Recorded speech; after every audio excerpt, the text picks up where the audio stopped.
All right, back at it again with another sports live talk. Maybe I should just change this channel to Tony Talks to Tony Sports Live Talk, since most of the time I just talk about sports anyway. It doesn't matter. Now, I originally wanted to do this video on my main channel because I wanted people to hear these points, and I was going to make it in the same style as a Black Critic Guy video.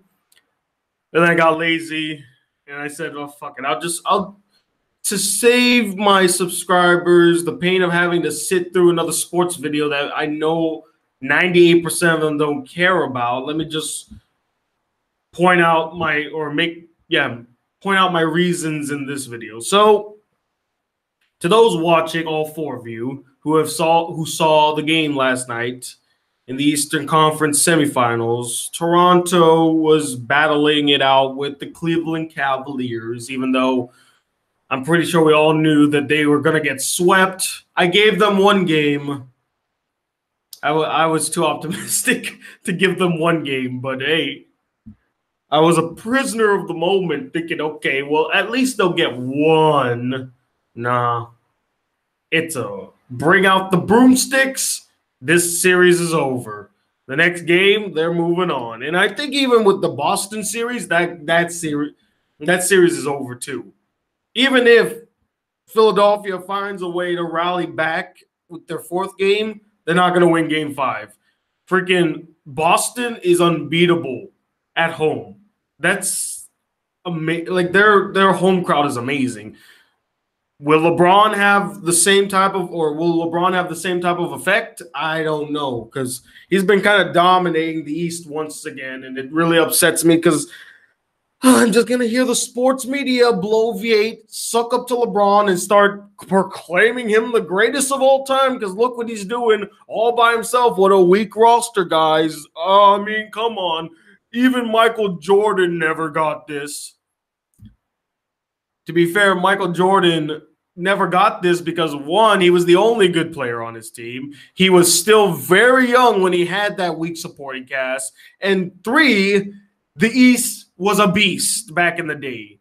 The Celtics, the Pistons, the Bucks actually were quite the formidable opponent. And even the Cavaliers in the late 80s, early 90s were a threat to Jordan. LeBron is literally walking to the finals because he has no real competition. Who's there to challenge him? Anyway, let's get to the point of this video. So in game 3 of the Eastern Conference semifinals with LeBronto versus the Cavaliers, with about 8 seconds left on the clock, Cleveland inbounds the ball to LeBron. LeBron runs up the court. They're about to drive into the lane. And before he does that, he just throws up a floater. It banks off the side of the rim, or not the rim, but it hits the side of the glass and it falls in right at the buzzer. And they win the game by 2 points.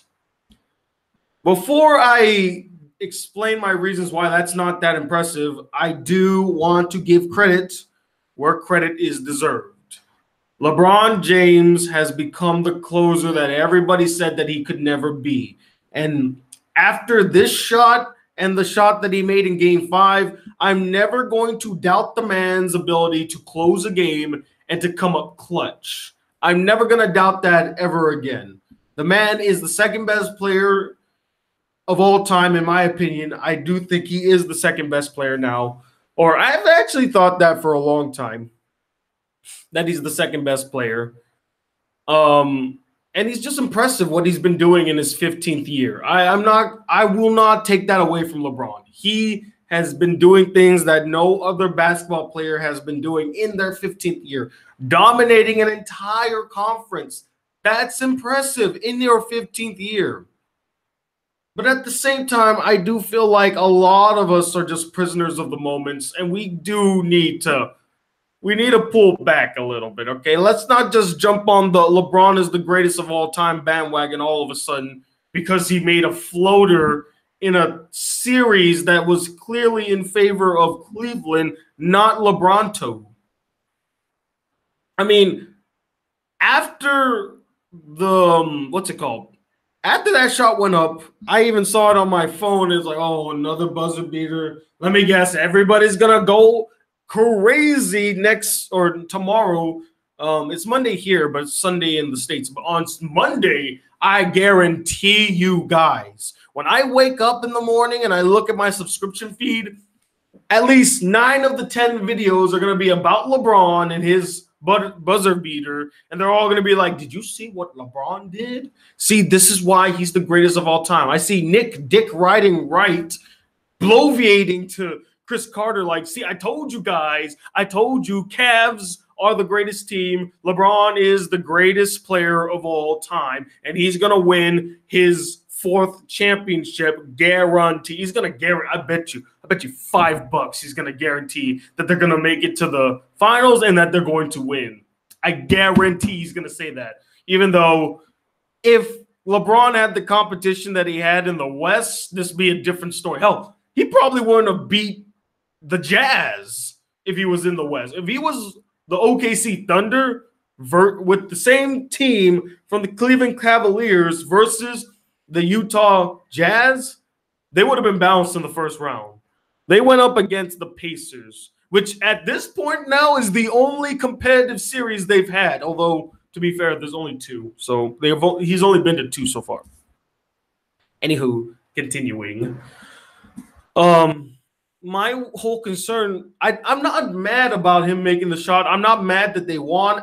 I just saw it coming, and I wasn't that impressed. I've been more impressed by other shots LeBron has made in the past than he has made in this series. Hell, I think the 3-pointer to win the game in the first round versus the Pacers, game 5, that was a far more impressive shot. It was harder. The defense on him was much more, damn, I already used the word harder.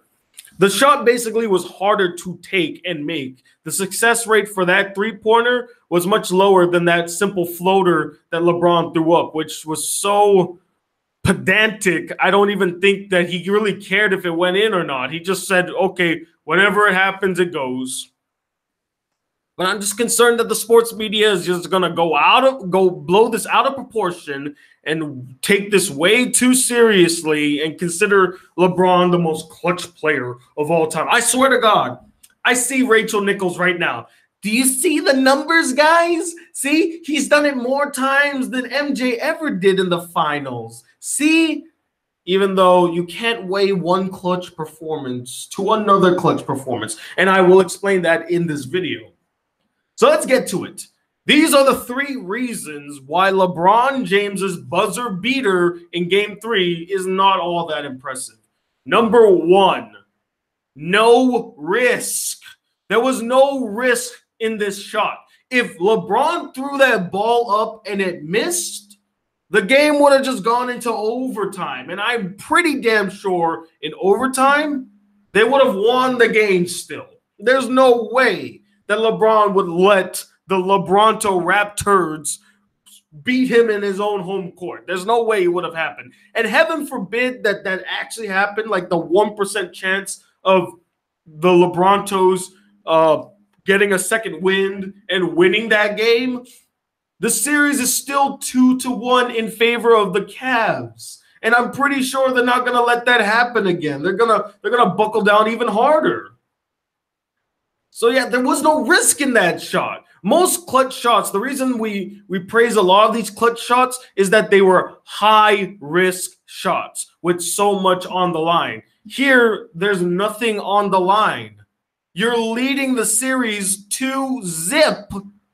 2-zip. The game is tied. If you miss the shot, we go into overtime, and then you're going to kick their ass in overtime. So again, that's number 1, no risk. Number 2, and this ties into number 1, no pressure. Did you see the way that he shot that? He shot it so simply. Like, he's like, oh, whatever, here you go. Throw it up. In fact, you know what? Let me share my screen real quick. I'm gonna wait, that's not it. I'm gonna show you how he made this shot. Okay, here we go. So they inbound the ball. There's LeBron. He's running up the court. And so first off, let me just go back a little bit. why isn't Toronto pressuring LeBron even more? Whether it's the double team or having his defender get up in his face. Like, look at how much space there is between LeBron and his defender. And the thing is, he gives him all of the space running down the lane. Dude, get on him. The game is literally on the line. The game is tied. You can actually push this into overtime if you did better defense. I think another reason why this shot went in is because Toronto basically just gave up. They honestly did. They had no defense whatsoever in this final play. So watch. You're going to run in. Look, easily breezes by his defender because his defender wasn't on him from the get-go. See, look, breezes by him. Not even close. And then he just goes in, gently throws up his little thing there. See, that's it. Not even, look, it didn't even take that much effort. He just threw it up like, okay, whatever. I'm just going to see if I can make this shot. Oh, it went in. Cool. One more time. See, his defender, there's another shot of it, actually. Let me just see if I can get the one where it shows, like, from the side. Oh, look at fucking Kyle Lowry. It's like, fuck, it's happening again. Where is the shot? I need the side. Oh, here we go. Okay, so look at all that space between him and his defender. Get up on him, dude. Chase him down. And then look, he breezes by him. It's already too late because he's already in full sprint. This guy was planted, which was the problem. He should not have been planted. And look, the defender's not even in his vicinity. Not even in his vicinity when he's about to take the shot. And look at that space again. Look at that space.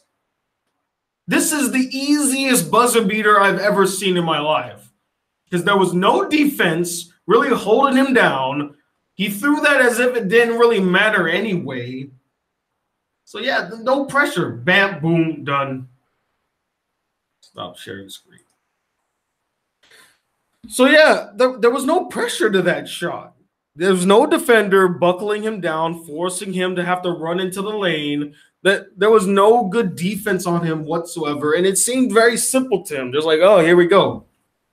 The reason a lot of us like praise shots like Jordan over Elo or Ray Allen's miraculous three-pointer from the corner that sent his game into overtime is that they were risky shots in pressurized moments that altered the outcome of the game.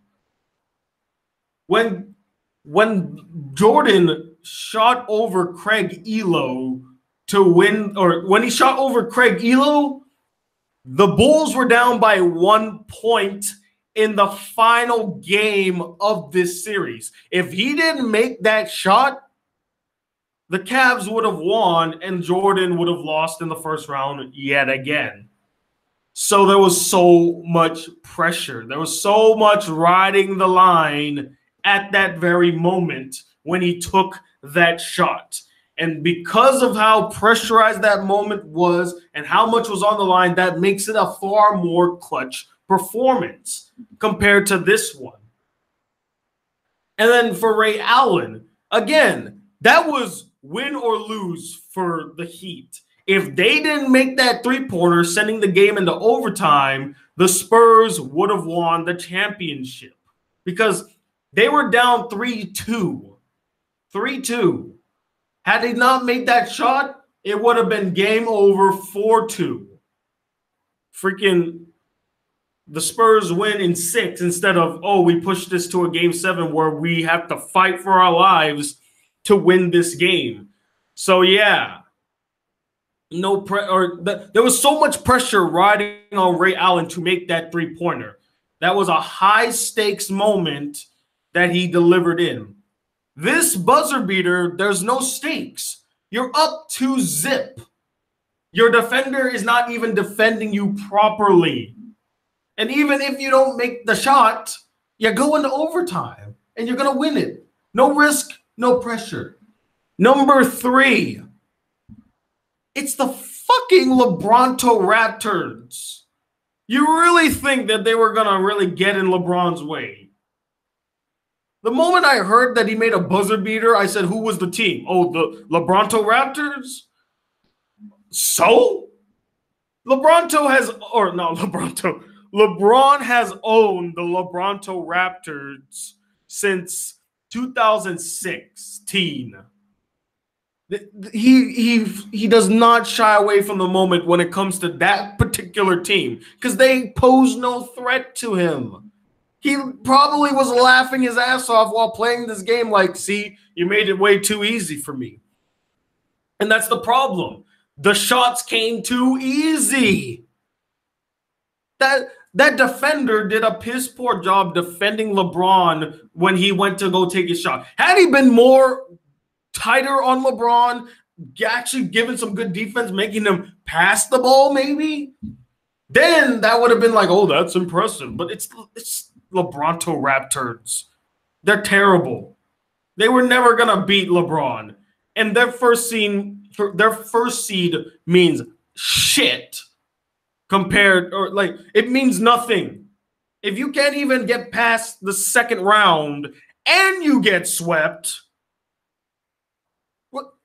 what does it mean to be the first seed and you can't even get to the Eastern Conference Finals? If you're really the best team in the East, you would at least get to the Eastern Conference Finals or even the finals, if at all.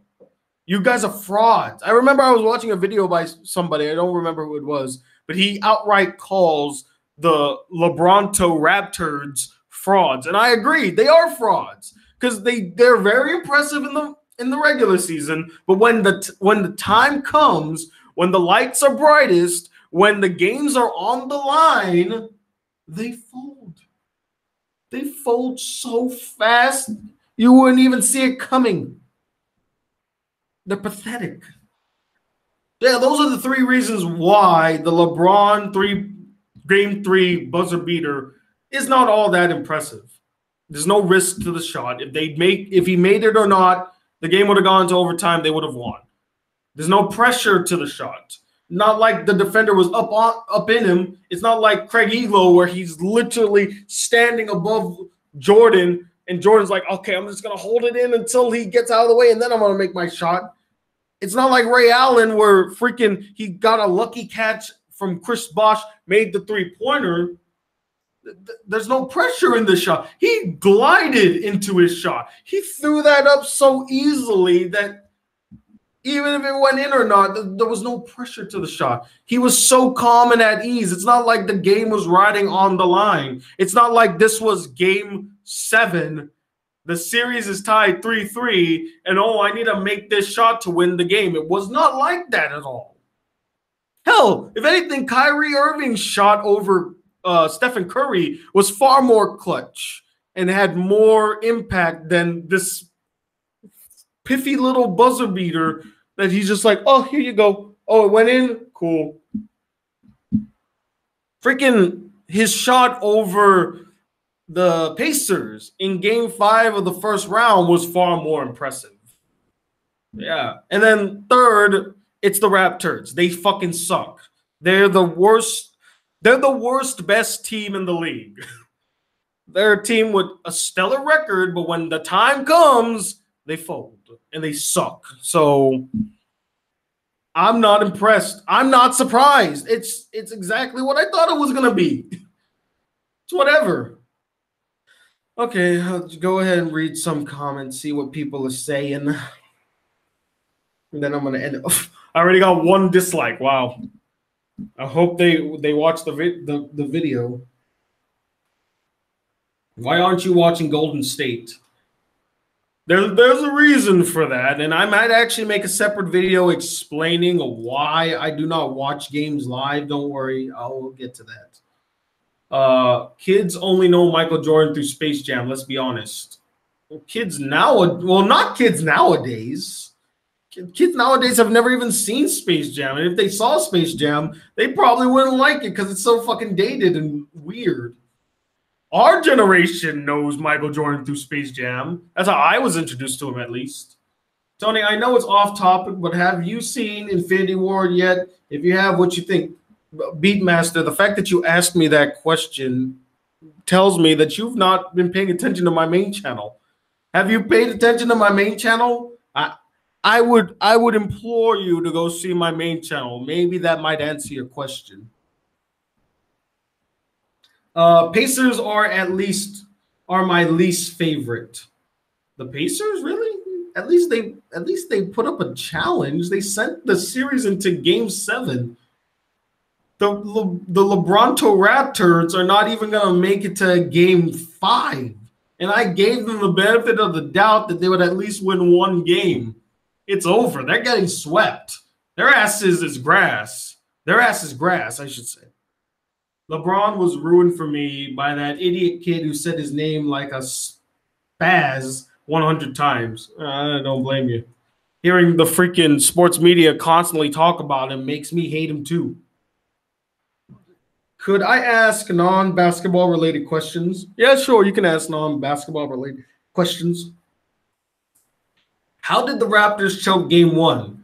Easily. If they just tipped the ball in the final seconds of the game, they would have been up by 2, winning the game, but they didn't.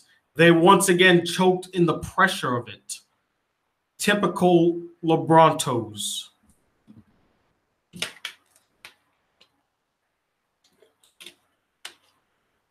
Where did LeBronto Raptors come from? Well, LeBronto came from game 2, where one of the announcers at the end of the third quarter, with the Cleveland Cavaliers up by at least 8 points, he's like, "We will return to LeBronto after these messages," and everyone was like, "Wow!" even the commentator was like, "Yeah, LeBron owns the Raptors." I call them Raptors because, one, it rhymes with raptor, and they're fucking shit. They're terrible. They're awful. This is a team that was first in the Eastern Conference, but when it actually matters, when it actually counts, they fold under the pressure all the time. So yeah, they're fucking frauds. They're terrible. They're complete and utter shit. They're Raptors. Have you finished Brothers Conflict? Yes, actually, me and Kayla did finish that series. We just never got a chance to review it yet, and we've been quite busy, so not much. I'm actually gonna end this much earlier than I expected because I actually have some work I gotta get done. I actually have a new video coming out on the main channel. It's an anime review. I know you all have been dying to see another anime review, so here you go. Thank you all for watching, all 6 of you. I appreciate it. Yeah, I wish I could have been more articulate in this video. In fact, when I originally planned to release it on my main channel, it was going to be more articulate. My points would have been more sound. Here, it just turned into what I didn't want it to be, a rambling mess. But that's kind of like what this channel is. It's just me spewing out rambling tirades just to vent my frustrations about certain things. But thank you all for watching, and I'll see you guys next time. Take care. Peace.